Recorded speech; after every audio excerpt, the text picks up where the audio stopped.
ఒకగానొక కొడుకు ఆ తల్లికి. ఒక అమ్మాయిని ప్రేమించాడు ఆ అబ్బాయి. కొంతకాలం వీడితో తిరిగింది, ఈ డబ్బు ఖర్చు పెట్టాడు. ఒక రోజున ఏరే వాడు బైక్ వెళ్ళడం చూశాడు. వీడు ఫోన్ చేశాడు, ఏంటి ఆడితో తిరుగుతున్నావని. వాడికి బాయి చెప్పింది. కొత్తోడు దొరికాడు, వీడికంటే డబ్బులు ఉన్నాడు. తల్లిదండ్రులకు ఏమి చెప్పకుండా వాళ్ళ అక్కకు ఒక చిన్న మెసేజ్ పెట్టాడు నవ్వుతూ, అక్క బాగున్నావా, అమ్మా నాన్న జాగ్రత్తగా ఉన్నా, బాగున్నారా అని పెట్టాడు. ఊరి పెట్టుకొని చచ్చిపోయాడు లోపల. ఆ తల్లికి పిచ్చెక్కింది. కొడుకంటే అంత పిచ్చి ప్రేమ. ఈ తల్లి లోకంలో ఎక్కడ ఆమెకు నెమ్మది లేక ఎవరో ఒక ఆమె చెబితే చర్చికి వస్తుంది. ఇప్పుడు 6 లేదా 7 వారాల నుండి.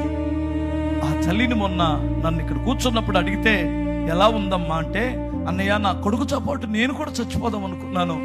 ఈ మహాదేవుని నేను చాలా లేటుగా తెలుసుకున్నాను. ఈయనను గాని ముందు తెలుసుకోనుంటే నా కొడుకు చచ్చుండేవాడు కాదు. లేట్ అయిపోయింది మా జీవితానికి. ఇలాంటి మాటలు మాకు ఎక్కడ దొరకలేదు, ఇలాంటి దేవుడు ఎక్కడ దొరకలేదు, ఇలాంటి ప్రేమించేవాడు దొరకలేదని ఏడ్చింది ఆ తల్లి. వినాలి, దేవుడు నిన్ను ఎందుకు పిలుస్తున్నాడంటే నీకు ప్రశాంతతనివ్వడానికి.